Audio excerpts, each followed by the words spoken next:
धोखेबाज पत्नी की कहानी। पुराने ज़माने की ये कहानी है। एक प्रदेश में एक व्यापारी ने प्रेम विवाह किया। हालांकि तब प्रेम विवाह करना कोई छोटी या आम बात नहीं थी, लेकिन फिर भी व्यापारी और उसकी प्रेमिका, जो अब उसकी धर्मपत्नी बन चुकी थी, उनका सच्चा प्रेम देखकर लोगों ने उन्हें स्वीकार कर लिया और लोग उन्हें प्यार की मिसाल देने लगे थे। वे दोनों भी अपने प्यार से भरी नए संसार में काफ़ी खुश थे। लोग ये देखकर हैरान रह जाते कि उन दोनों में कभी किसी वस्तु या विषय को लेकर कभी झगड़े नहीं होते थे। व्यापारी और उनकी पत्नी ने अपनी प्यार की रोशनी सदा रोशन रहे, इसलिए एक नियम बनाया था। उन दिनों लोग रात को छतों पर मशाल जलाया करते थे ताकि घर आंगन में उजला रहे और सोने के समय उन्हें बुझा देते। प्रेमी जोड़े ने तय किया था कि वे जब तक साथ रहेंगे तब तक उनके घर की मशाल जलती रहेगी। अब रात होते ही पूरे प्रदेश में अंधेरा हो जाता, लेकिन एकमात्र इस व्यापारी का घर रोशनी से जगमगाता। इस प्रदेश का राजा एक बड़े से महल में रहता था। हर रात को सोने से पहले वो अपनी रानी के साथ महल के छत पर जाकर आसमान के नज़ारे देखता था।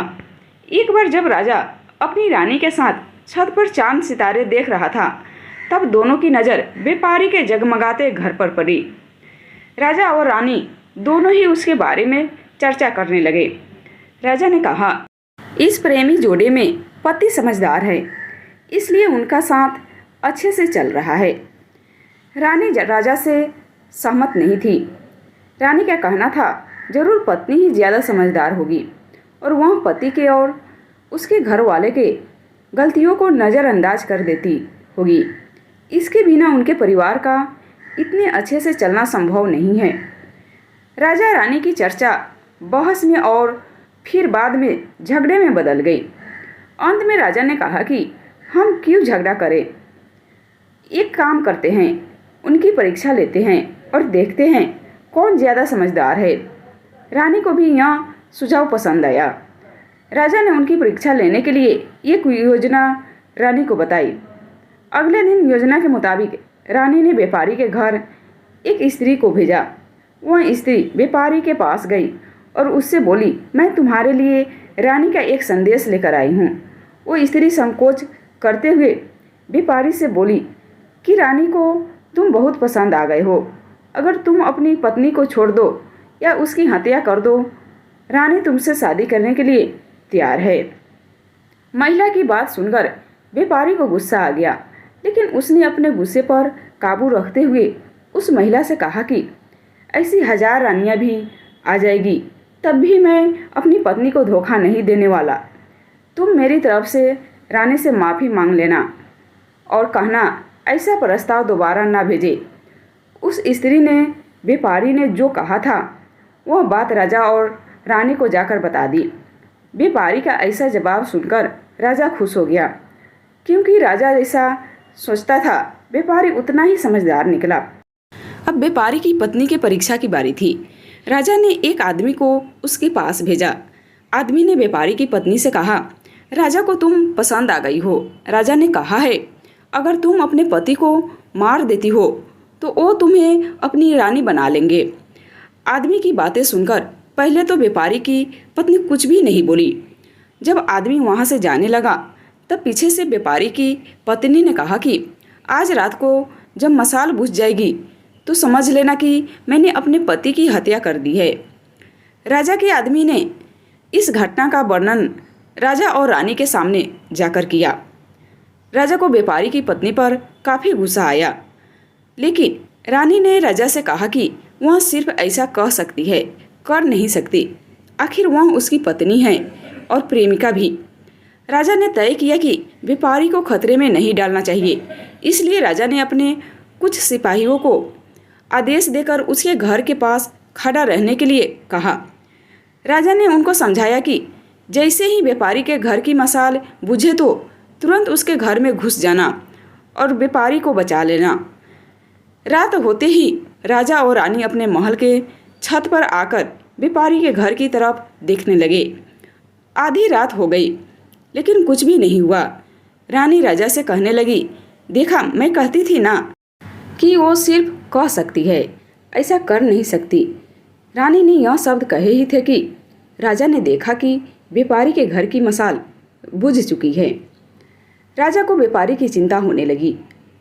थोड़ी देर बाद राजा के वह सिपाही जो व्यापारी की सुरक्षा के लिए वहाँ खड़े थे, राजा के पास आए और उन्होंने राजा को व्यापारी की मौत की खबर सुनाई। राजा ने कहा, तुम्हारे होते हुए व्यापारी कैसे मर सकता है? सिपाहियों ने कहा कि उसकी पत्नी ने दिन में ही जहर दे दिया था और रात को पति के मरने के बाद उसने घर की मशाल बुझाई, इसलिए हम कुछ भी नहीं कर पाए। राजा को इस घटना से न सिर्फ व्यापारी की पत्नी से बल्कि औरत जात से ही नफरत हो गई। व्यापारी की पत्नी के बेवफाई के विचार उसे पूरी रात आते रहे। राजा उस रात एक भी मिनट सो नहीं पाया। राजा को इस बात का काफ़ी पछतावा हुआ कि उसकी वजह से व्यापारी को अपनी जान गंवानी पड़ी। सवेरे राजा ने अपने एक मंत्री को बुलाया और उसे आदेश दिया कि मैं शिकार करने जा रहा हूँ। जब तक मैं लौटूंगा इस प्रदेश की सभी महिलाओं को गला काट कर मार देना। राजा का ऐसा आदेश सुनकर मंत्री ने राजा को काफ़ी समझाने की कोशिश की, लेकिन राजा उसकी एक भी बात सुनने के लिए तैयार नहीं था और राजा ने उसे धमकी दी कि अगर तुमने यह काम पूरा नहीं किया तो सबसे पहले मैं तुम्हें ही मौत की सज़ा दे दूंगा। राजा के शिकार पर जाने के बाद मंत्री काफ़ी चिंता में डूब गया।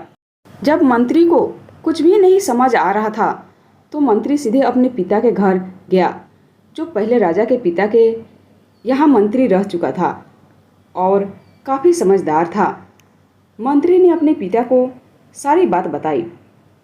बेटे की बात सुनने के बाद उसके पिता ने उसे कहा कि सबसे पहले तुम कहीं पर छुप जाओ, क्योंकि राजा जब लौटेगा और देखेगा कि तुमने उसका हुक्म नहीं माना है तो वह तुम्हें सज़ा देगा। मैं देखता हूँ, किसी तरह राजा को समझाता हूँ।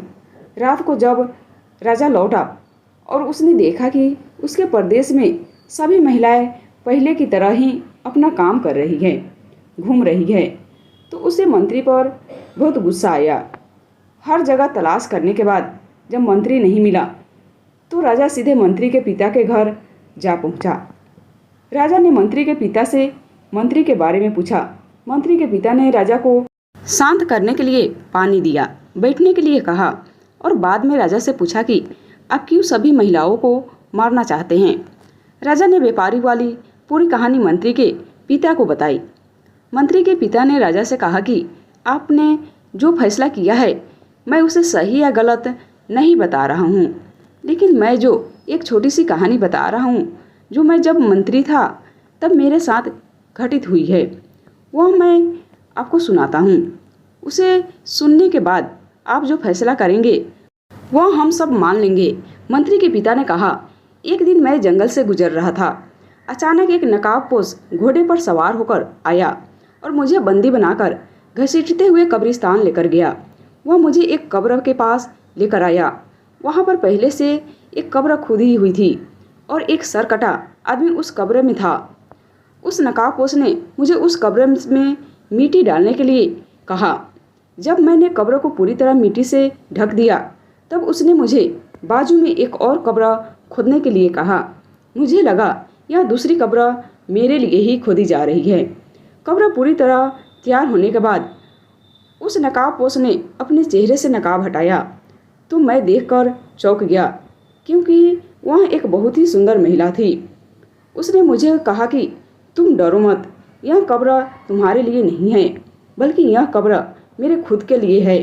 अभी अभी जो तुमने इस सरकटे आदमी को दफन किया है वह एक राजकुमार है, जिसने मुझे पाने के लिए मेरे पति की हत्या कर दी और मैंने बदला लेने के लिए उसे मार दिया।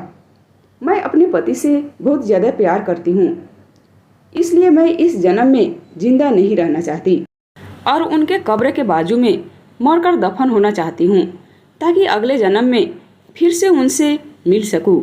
इतना कहकर उस महिला ने अपनी गर्दन पर चाकू रखकर गर्दन काट ली और उस कब्र में गिर पड़ी।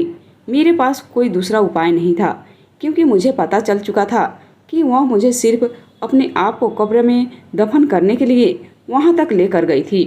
तो मैंने उसे दफन किया और अपने घर वापस लौट आया। महाराज, आपने जिस घटना को देखा है उसमें एक महिला ने धोखेबाजी की है, लेकिन मैंने जो कहानी सुनाई है, मैंने जिस घटना को अनुभव किया है, उसमें एक महिला ने अपने पति के प्यार में अपनी जान दे दी। अब आप ही बताइए महाराज, अगर एक महिला बेवफा निकली तो क्या सभी महिलाएं बेवफा हुई? एक महिला के किए की सज़ा सभी महिलाओं को देना क्या उचित होगा? राजा को बूढ़े मंत्री की बात अच्छी तरह से समझ में आ गई और उसने सभी महिलाओं को मारने का ख्याल अपने मन से निकाल दिया।